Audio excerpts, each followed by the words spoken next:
Well, Americans were hit with a record number of robocalls, with nearly 5 billion calls made last month alone. The FCC is now stepping in to crack down on that. But what can you do in the meantime? Here to discuss is data cybersecurity expert Leeza Garber. Thank you so much for joining us this morning. So good to be here, Heather. So I know that this aggravates everyone. You get these robocalls on your cell phone. What can we do about it? And what's the potential danger? The statistics are staggering. I read recently, in addition to what you mentioned, that over 50% of phone calls received by Americans every day are robocalls. And it's just on the increase for years now. And part of what's happening is that the scammers are getting smarter and smarter and using the technology to their benefit. So one of the scams we're seeing most recently are neighbor spoofing, which means they're falsifying phone numbers that look like they're coming from your neighborhood. They make it look like it's your number. Exactly. They're off by a couple digits, or they can make it look like it's your phone number or a family's phone number. And the problem is it's so easy to falsify a phone number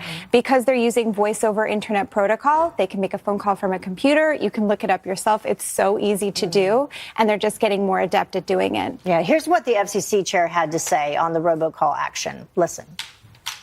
We're taking every step we can in terms of additional regulatory steps as well as enforcement action to make sure that consumers can once again rely on their phones. It's getting out of control, and I, as a consumer as well as a regulator, am frankly sick of it. Yeah, but has it already crossed the line of no return? Well, the FCC has been saying they're trying to get better technology to authenticate phone calls, and it's right now nearly impossible to do. They've been saying that for years, unfortunately. So consumers really need to be proactive. Your cell phone number is almost as valuable as your social security number. It really is a gateway. If you think about it, for dual-factor authentication, when you log into your online banking account, you get a code for your phone, your Gmail, whatever email you use, you get a code to your phone, right? So just be careful when you see an unknown number. Don't answer it. The more likely they will call you back if you answer it. You get put on a list, and then you're on the dark net, and then you're somebody who's susceptible to these fake calls. We can show you the states with the most robocalls. If you happen to be in one of these states, Atlanta, Georgia, there were 190.9 million. Let's see, Washington, D.C., Texas, Louisiana, and it just, runs the gamut from there.